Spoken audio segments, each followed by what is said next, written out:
So, wir haben im Münsterland auch endlich Schnee. Zwar nur heute und ab Nachmittag ist weg, aber die Zeit muss man nutzen.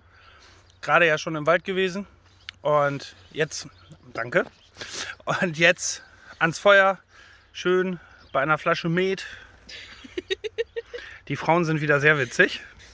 Das ist so richtig, das ist sehr langweilig dann. Da, schön gleich einen warmen Met auf dem Feuer.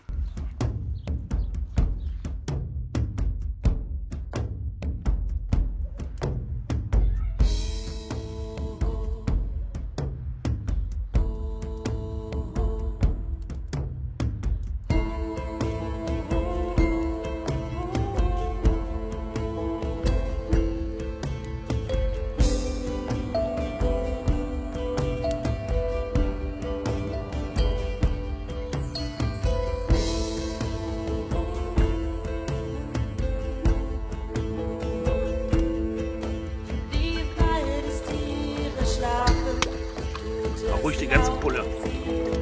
Kriegen wir wo weg. Die Dunkelheit der Tage hat sich schwer auf uns gelegt. Schöne selbstgebaute Deckel. Und gleich zum Rausholen die schöne geschnitzte Kelle.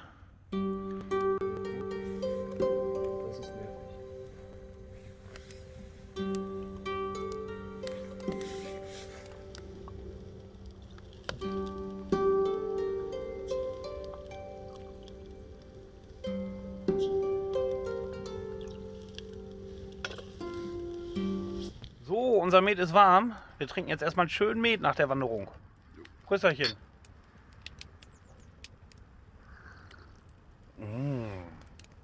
Lecker, schön warm.